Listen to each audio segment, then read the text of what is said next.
ఆ, sir sir నేను ఒక పేపర్లో ఐటమ్ చూపిస్తున్నాను చూడండి. ఉమ్, కనిపించిందా? కనిపించింది. ఆ, ఇందా అక్షర సత్యం గారు మాట్లాడుతూ ఈ ఎర్రమట్టి దిబ్బలు మా హయాంలో చేస్తున్నారని చెప్పేసి ఆయన చెప్పారు. కానీ పేపర్లో వచ్చిన ఐటమ్ ఏంటంటే గత ప్రభుత్వంలో అనకొండలు మింగేసిన ఉమ్, ఎర్రమట్టి దిబ్బల గురించి ఐటమ్ అది. మేము అనేక సార్లు మాట్లాడాం. ఏ సినిమా షూటింగ్ విశాఖపట్నంలో జరగాలన్నా ఆ ఎర్రమట్టి దిబ్బల దగ్గర డూయిట్ సాంగ్స్ పెట్టేవాడు. ఆ ఎర్రమట్టి దిబ్బల్ని కూడా తొలిచేశారు. అది పేపర్లో వచ్చింది. ఈ ప్రభుత్వ హయాంలో జరిగినటువంటిది కాదు. అంటే ట్విట్టర్లో ఇకపోతే జనసేన నేత బొలిశెట్టి సత్యనారాయణ గారు పెట్టిన పోస్టు సంబంధించి మాట్లాడినట్టున్నారు సత్యం గారు. అసలు వాస్తవం అది. ఉమ్, ఈ 35 నెలల్లో ఎర్రమట్టి దెబ్బల్ని తవ్వుకుపోమని చెప్పి ఎవరు కూడా టెండర్ ఇవ్వలేదు. ఎవరు కూడా ఆ ఎర్రమట్టి దిబ్బల దగ్గరికి వెళ్ళా. గత ప్రభుత్వం హయామది. అయితే ఇందాక ప్రభుత్వ పథకాలకు పేర్ల గురించి ఆయన చెప్పారు. చంద్రన్న బీమా గాని, ఎన్టీఆర్ ఆరోగ్యశ్రీ గాని, ఉమ్, ఇది సేవ, ఈ రెండు కూడా గత ప్రభుత్వ హయాంలో అమలు జరిగినాయి. ఉమ్, కొత్తగా తీసుకొచ్చి పెట్టింది. వాటిని పునరుద్ధరించాం అంటే వాటిని పునరుద్ధరించాం. అతను రద్దు చేశాడు. ఇప్పుడు ఎన్టీ రామారావు గారి పేరు మీద యూనివర్సిటీ ఉందండి, doctor NTR health university. Jaganmohan Reddy దాన్ని వైఎస్ఆర్ వైఎస్ఆర్ అవును మార్చాడు. మార్చాడు. ఉమ్, కానీ ఈ వైఎస్ఆర్ఏ ఎన్టీఆర్ హెల్త్ యూనివర్సిటీ అనే పేరు ఉంటే డాక్టర్ని చేర్చాడు. ఎవరు? రాజశేఖర రెడ్డి గారు. ఉమ్, ఈయన అసలు మొత్తం చేశాడు. అంటే దాని పేరు మళ్ళీ పునరుద్ధరించారు. ఎందుకంటే ఎన్టీ రామారావు హయాంలో ప్రారంభమైనటువంటి ఒక హెల్త్ యూనివర్సిటీ అది. ఉమ్, దేశంలో ఎక్కడా లేదు. ఫస్ట్ ఆంధ్రప్రదేశ్ లోనే ఆ పద్ధతి తీసుకొచ్చారు. కాబట్టి ఆయన చనిపోయిన తర్వాత చంద్రబాబు నాయుడు గారు ఆయన పేరు మీద హెల్త్ యూనివర్సిటీ పెట్టాడు. ఆయన జగన్మోహన్ రెడ్డి మార్చాడు కాబట్టి పునరుద్ధరించాం. అంతేగాని కొత్తగా పెట్టింది కాదు ఈ మూడు కూడా. ఇప్పుడు అంబటి రాంబాబు గారు చెప్పారు, ఎక్కడో పంచాయతీ భవనానికి పసుపు రంగు వేశారని. అది మా ప్రభుత్వ విధానం కాదు. అలా ఏమని చెప్పి మేము చెప్పలేదు. ఎవరైనా స్థానికంగా అత్యుత్సాహంతో ప్రభుత్వ కార్యాలయాలను చేస్తే వాటిని మార్పిస్తాం. ఓకే. ఎవరైతే చేసినా వాళ్ళ చేతే మార్పిస్తాం. ఎందుకంటే జగన్మోహన్ రెడ్డి హయాంలో 2300 కోట్లు ఖర్చు పెట్టి వైకాపా రంగులు వేశాడు. మళ్ళీ 1500 కోట్లు ఖర్చు పెట్టి రంగులు తీస్తాడు. వాటిని చెరిపెట్టినాడు. అవును. దాదాపు 4000 కోట్లు ఖర్చు అయింది. ఉమ్, మేము అలాంటి దుబారా చేయము. ఆ డబ్బులు ఏమైనా ఉంటే రోడ్లు వేయడానికి, గుంతలు పూడ్చడానికి మేము వాడతాం. ప్రజలకి వసతుల కోసం వాడతాం తప్పితే ఈ రకమైనటువంటి దుబారా చేయటం ఆయన ఉద్దేశం కాదు. నిన్న నేను ఒక మంత్రి గారిని కలవటానికి వెళ్ళాను, ఉమ్, ఎన్ఎండి ఫారూక్ గారిని. అక్కడ కొంతమంది జర్నలిస్టులు వచ్చారు. ఉమ్, వాళ్ళు ఏమన్నారంటే, ఏం సార్ మేము కూడా విజయవాడ వచ్చాము నిన్న హైదరాబాద్ నుంచి. ఉమ్, చంద్రబాబు నాయుడు గారు మామూలు ట్రాఫిక్ లో జర్నీ చేస్తున్నాడు చూసి ఆశ్చర్యపోయాము. అసలు ఎక్కడ కూడా ట్రాఫిక్ ఆపలేదు. అదే నేను చెప్పారు. చెప్తే నేను చెప్పాను వాళ్ళకి, చంద్రబాబు నాయుడు గారు ఈ పోలీసులు ఆయన ముఖ్యమంత్రి అవడంతో పరదాలు తెచ్చారు. ఉమ్, తిరుపతిలో చెట్లు నరికించే ప్రయత్నం చేశారు, బ్యారిగేడ్లు పెట్టే ప్రయత్నం చేశారు, షాపులు బంద్ చేసే ప్రయత్నం చేస్తే ఆయన ఒకటికి 4 సార్లు చెప్పాడు. నేను సాధారణంగా సిగ్నల్ ఆగితే నేను కూడా ఆగి ఉమ్, ప్రయాణం చేస్తాను తప్పితే నా గురించి గంట అరగంట ట్రాఫిక్ ఆపించవద్దు అని ఓకే. చెప్పాడు. అంటే ఈ రకమైనటువంటి మైండ్ సెట్ తో, సంస్కరణతో ప్రతి పైసా పోగు చేసి పేదవాడికి ఏ రకంగా ఉపయోగం చేయాలా, ఉమ్, పిల్లల్ని ఏ రకంగా స్కిల్ సెన్సెస్ తీసి వాళ్ళకి స్కిల్ నేర్పించి ఏ రకంగా ఉద్యోగాలు చేర్పించాలా, మహిళల్ని ఒక స్వయం శక్తిగా కింద మార్చి వాళ్ళ కుటుంబానికి ఆదాయం వచ్చేటువంటి ఒక వ్యక్తిగా ఎలా మార్చాలా, రైతుకి పంటకి చేయూత లాగేవాళ్ళ, పండించినటువంటి పంటకి గిట్టుబాటు ధర ఎలా ఇవ్వాలా, వాళ్ళకి నాణ్యమైనటువంటి విద్యుత్ ఎలా ఇవ్వాలా అనేటువంటి దాని మీద, నిరుద్యోగులకి ఉద్యోగాలు ఎలా ఇవ్వాలా, పేదవాడికి పట్టెడు అన్నం ఎలా పెట్టాలనేటువంటి ఆలోచన చేసే ప్రభుత్వం ఇది. రైట్ రఫీ గారు వాటితో పాటు దాదాపు 10 సంవత్సరాల నుంచి కూడా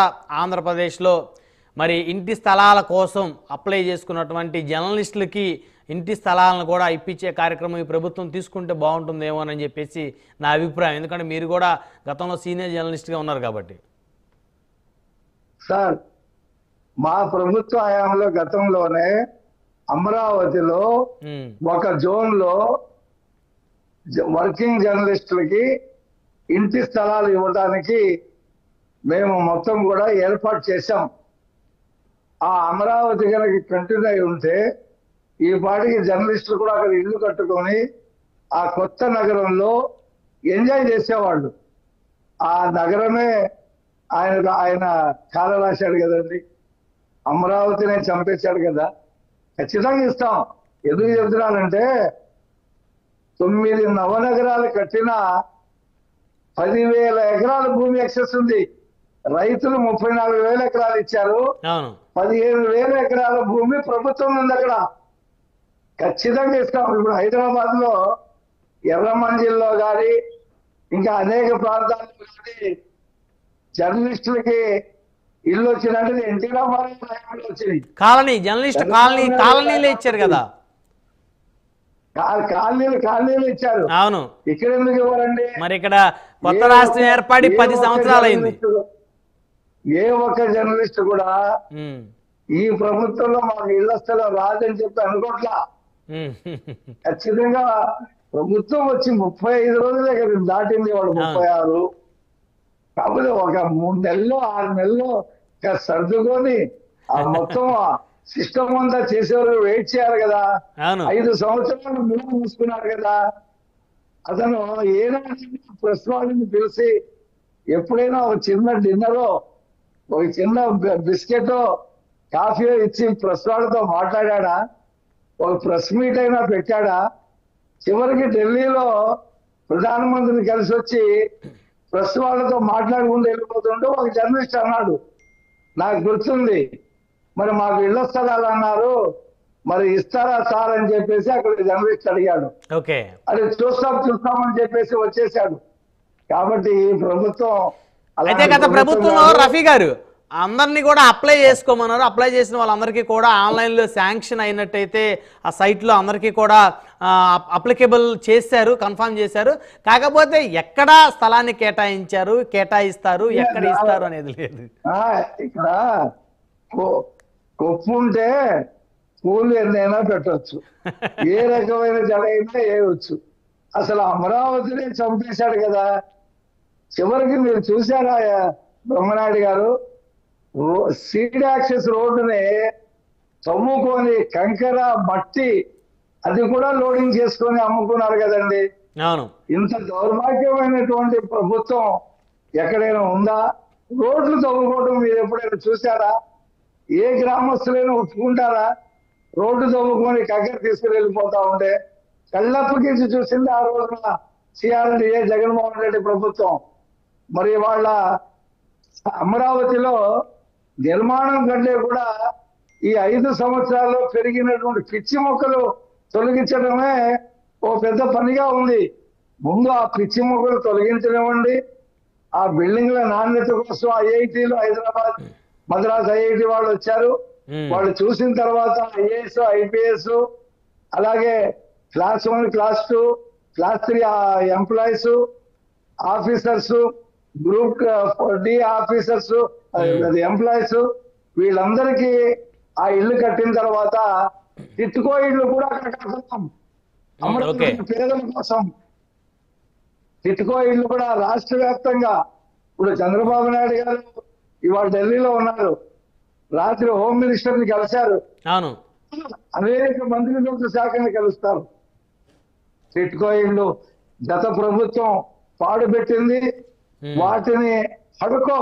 జగనన్న కాలనీలు కట్టారు కదా సార్, జగనన్న కాలనీలు కట్టి కొంతమందికి గత ప్రభుత్వం ఇల్లు ఇచ్చింది, మరి దాన్ని మర్చిపోతే ఎలా? జగనన్న కాలనీలు కట్టారు, సెంటు భూమిలో 30 లక్షలు ఇళ్ళు కడుతున్నాను, కొత్త ఊళ్ళు నిర్మాణం చేస్తున్నాను అన్నాడు. కొన్ని ఇళ్ళు కంప్లీట్ చేశారు, కానీ నేను ఛాలెంజ్ చేసి చెప్తున్నా, ఆ ఇళ్లలో ఎవరైనా కాపురం ఉంటున్నారా? ఎందుకని అక్కడ కరెంటు లేదు, వాటర్ లేదు, డ్రైనేజీ లేదు, ట్రాన్స్పోర్ట్ లేదు, పిల్లలకి చదువుకోవడానికి. అయితే ఒకటి రఫీ గారు రైట్, అంటే మీరు చెప్పిన దాన్ని బట్టి రాష్ట్ర వ్యాప్తంగా నేను చూడలేదు, కానీ రఫీ గారు ఇదే పల్నాడు జిల్లాలో మాత్రం జగనన్న కాలనీలు అయితే చక్కగా ప్రజలైతే ఉంటున్న అవకాశం ఉంది. పల్నాడు జిల్లాలో నరసరావుపేట పట్టణానికి ఆనుకొనే దాదాపు 1000కి పైగా ఇల్లు నిర్మాణాలు జరిగినాయి, అందులో సగం మంది కూడా ఉంటా ఉన్న పరిస్థితి ఉంది. అక్కడ రోడ్లు అయితే లేవు, కానీ కరెంట్ అయితే ఉంది. రోడ్లు, డ్రైనేజ్ కావాలా, పిల్లలు స్కూల్ కావాలా, ఎన్ని ఏర్పాటు చేయాలని ఇన్ఫ్రాస్ట్రక్చరు. మేము టిట్కో ఇళ్ళు కట్టామంటే దాదాపు 6 లక్షల టిట్కో ఇళ్ళు కట్టామంటే ఎవరికి ఇవ్వకుండా పాడు పెట్టేశాడు. ఇప్పుడు అనుకో వచ్చింది 5,000 కోట్ల రూపాయలు లోన్ ఇవ్వడానికి టిట్కో ఇళ్ళకి. ఆ టిట్కో ఇళ్ళలో అందరినీ చేర్చి ఈ జగనన్న కాలనీ కూడా కంప్లీట్ చేస్తాం. జగనన్న కాలనీలు కూడా కంప్లీట్, ఎందుకంటే ప్రభుత్వం డబ్బది ఆయన కట్టాడని చెప్పి మేము పక్కన పెట్టాం. అక్కడ ఇన్ఫ్రాస్ట్రక్చర్ ఏర్పాటు చేస్తాం, అన్ని ఏర్పాటు చేసి అక్కడ ప్రజలు ఉండాలండి. మాకు ప్రజలు ఆ ఇళ్లలో సుఖంగా ఉండాలా, అది మా ప్రభుత్వ ఉద్దేశం. అంతేగాని జగన్మోహన్ రెడ్డి కట్టాడని ప్రారంభించాడని ఆపే ఉద్దేశం లేదని చంద్రబాబు విస్పష్టంగా చెప్పారు. రైట్ రఫీ గారు, సమయం లేదు. ఏదేమన్నప్పుడు కూడా అభివృద్ధి సంక్షేమం రెండు కళ్ళలాగా ఈ ప్రభుత్వం గనక ముందుకు తీసుకెళ్తే ఖచ్చితంగా నవ్యాంధ్రప్రదేశ్ సస్యశ్యామలంగా తయారవుతుంది. ఖచ్చితంగా అందులో ఎలాంటి డౌట్ లేదు. కేవలం సంక్షేమానికి పెద్దపీట వేసి అభివృద్ధిని వదిలేసినా, అభివృద్ధికి పెద్దపీట వేసి సంక్షేమాన్ని వదిలేసినా కూడా ప్రజల్లో అయితే కాస్త అసంతృప్తి అయితే ఖచ్చితంగా వస్తుంది. ఇచ్చిన హామీలు ఏ మేరకు ఎన్ని సంవత్సరాల లోపు పూర్తి అయ్యేటువంటి పరిస్థితులు ఉంటాయనేది వేచి చూద్దాం. రఫీ గారు, సమయం లేదు. 1 సంవత్సరం లోపల. సంతోషం రఫీ గారు, సంతోషం. ధన్యవాదాలండి చర్చలో పాల్గొన్నందుకు. కీర్తన్ గారు, జనసేన పార్టీ.